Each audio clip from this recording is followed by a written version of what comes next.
अंग्रेजी में एक बहुत पुरानी कहावत है, with enemies like you you don't need friends. ठीक इसी तरह से मतलब ऐसे दुश्मन हो तो फिर दोस्तों की ज़रूरत नहीं है। दूसरे शब्दों में कहें कि with friends like this you don't need enemies. आजकल जो भारतीय जनता पार्टी का 400 पार का अभियान है, वह भाजपा के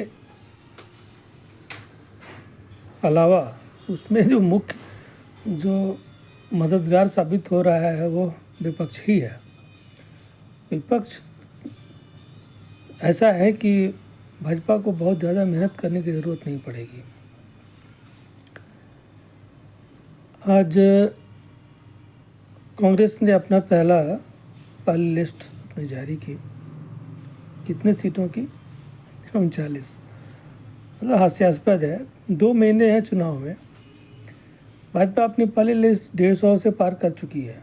बाकी उसकी सही सीटें जो हैं वो बिल्कुल तैयार हैं। और ये महाराज जो पूरे भारत में शिखा ले करके और तरह तरह की पैतरेबाजी, आंखें दिखाना वगैरह वगैरह कर रहे हैं। ऐसा लगता है वो कुचल देंगे सबको। अपनी आँखों की अंगारे हैं उसमें से वो भस्म कर देंगे पूरे भाजपा को।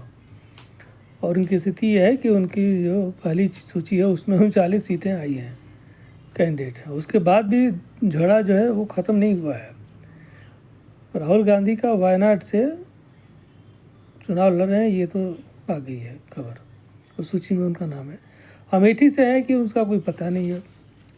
अमेठी के प्रति वो कुछ ज़्यादा ही इंडिफरेंट टाइप के, काफ़ी उदासीन दिख रहे हैं। क्या अमेठी में जाने से डर लग रहा है? पता नहीं। इधर प्रियंका गांधी का भी कोई निश्चित नहीं लग रहा है। 2 दिन पहले लग रहा था कि वो रायबरेली से नामांकन लेंगी, लेकिन इसका भी निश्चित नहीं है। ममता बनर्जी अपना बंगाल को नष्ट करने के चक्कर में एकदम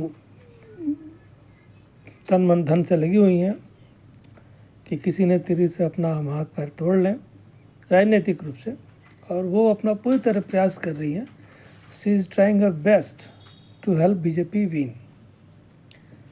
और उसमें बहुत अच्छी चीज़ है, वो ईश्वर करे वो भस्मासुर की तरह अपना ही संदेश खाली, मेरा तात्पर्य संदेश खाली से है। और आज एक और वीडियो जारी हुआ है। एक महान श्रीमान चक्रवर्ती जी हैं, वो टीएमसी के लीडर हैं। वो कह रहे हैं कि भाई अगर जो भाजपा के सदस्य जो भी सहानुभूति रखने वाले हैं या समर्थक हैं, अगर वो भाजपा को वोट देते हैं तो वो अपना रिस्क अपना जान लें, अपना परिणाम क्या होगा वो खुद उसके लिए तैयार रहें। क्योंकि वो रहना तो यहीं पर है, कहाँ रहेंगे कैसे रहेंगे वो अपना देख लें। ये है खुल्लम खुल्ला है, मतलब कोई छिपाने की बात नहीं है। ये वीडियो पे आ रहा है। और शेख शाहजहाँ तो है ही। शेख शाहजहाँ की बेगमों का जैसे सागरिका घोष है, महान पत्रकार, तो वो खुल के मैदान में बैटिंग कर रही हैं। और वो उससे बहुत अच्छी खबर आ रही है कि जितना ज़्यादा वो उभरेंगी, देखिए उनका सैचुरेटेड है, मुस्लिम वोट सैचुरेटेड है ममता बनर्जी का, वो उनको मिलेगा लेकिन उसे ज़्यादा नहीं मिलेगा। हिंदुओं को सोचना है कि वहाँ क्या कर रहे हैं। और धीरे धीरे हिंदुओं की संख्या उनके विरोध में आ रही है। लेकिन बंगाल है, वहाँ मूर्खों की, खास करके बंगाली धर्मनिरपेक्ष लोगों की कमी थोड़ी है। वो भाड़ बना कर रख देंगे पूरे बंगाल को। और अच्छा है, ये बहुत निर्णायक लड़ाई होगी इस बार। तीसरा कि कश्मीर में कल गए थे प्रधानमंत्री और जाते जाते उसका परिणाम आज दिख गया। उमर अब्दुल्ला नेशनल कॉन्फ्रेंस और मुफ्ती मोहम्मद पीडीपी दोनों अलग अलग चुनाव लड़ेंगे। हालांकि ये बहुत कम सीटों के लिए है, लेकिन दोनों अलग अलग चुनाव लड़ेंगे और सिर्फ फुटबॉल शुरू हो गया।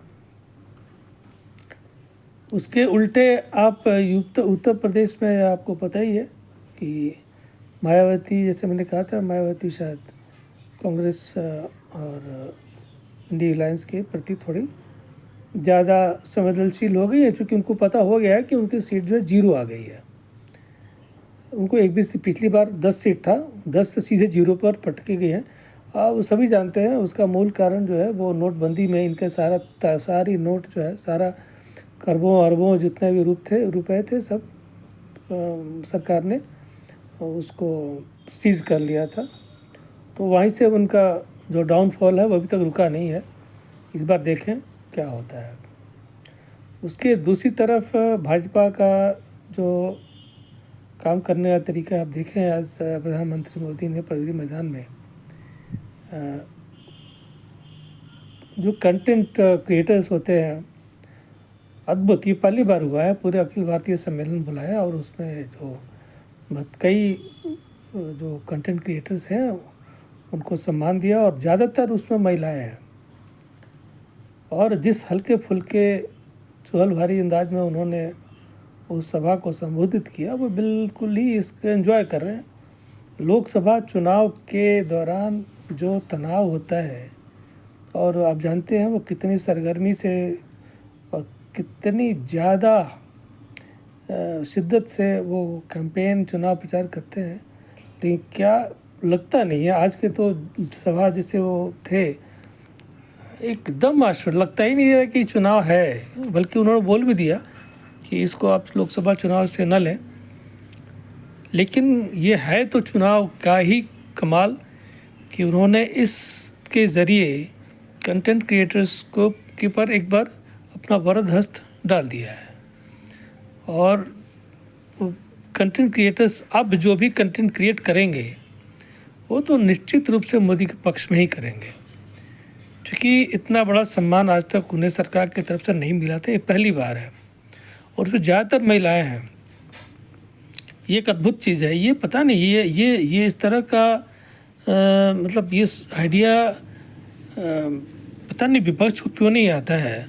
कभी कभी तरस आती है विपक्ष को देख करके। अब तरस आ रही है, पहले तो नहीं आती थी, अब तरस आ रही है, क्योंकि हर जगह ये पिट रहे हैं और बहुत अच्छी तरह से पिटाई हो रही है, चारों तरफ से ये चित्त है।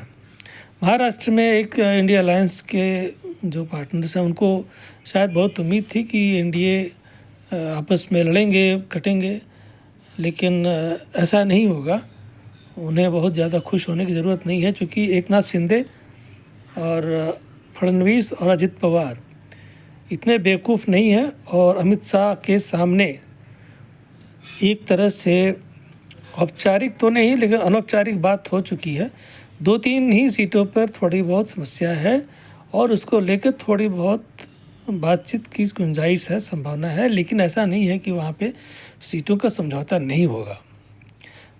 उसके अलावा आप देखें कि आंध्र प्रदेश में तेलुगु देशम के जो है उनके तेलुगु देशम के जो चंद्रबाबू नायडू हैं उनसे बात हो चुकी है, उनका अलायंस हो गया, भाजपा से उनका अलायंस हो गया है।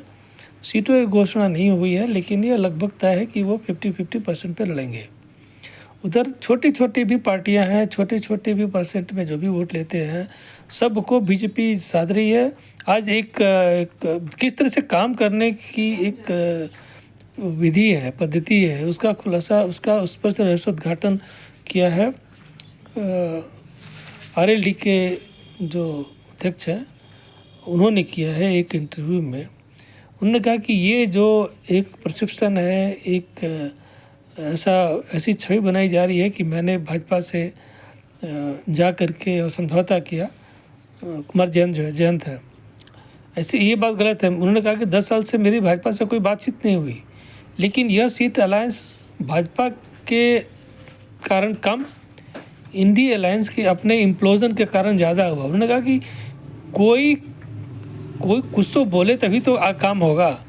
काम होने के लिए ये तो ज़रूरी है ना कि हम बात करें या बैठें।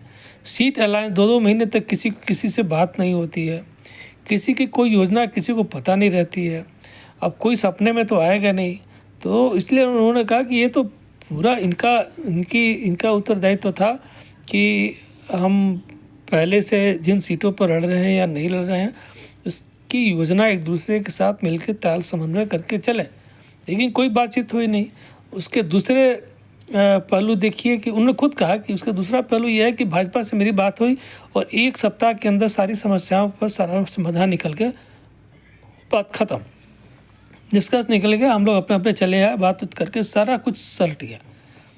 ये काम करने का तरीका होता है। अब इस पर ये लोग विपक्ष के लोग जो हैं वो सुधरेंगे नहीं, और बाद में जब चुनाव होगा हारेंगे तो कहें कि ईवीएम हैक हो रहा है, तो फला हो कर रहा है। आप अपना काम करेंगे नहीं, दूसरे पर जो है ठीकरा फोड़ेंगे।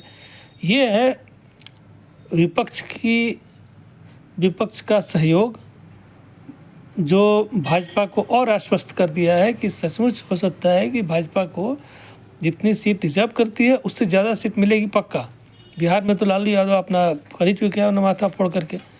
तो ये कोई बहुत अप्रत्याशित नहीं होगा अगर भाजपा सचमुच वोट प्रतिशत भी 45% के पास लाए, और 345 तक तो मेरा अनुमान था, लेकिन हो सकता है उससे और भी आगे बढ़ जाए, thanks to the opposition like this. So with opposition like this you really don't need alliance.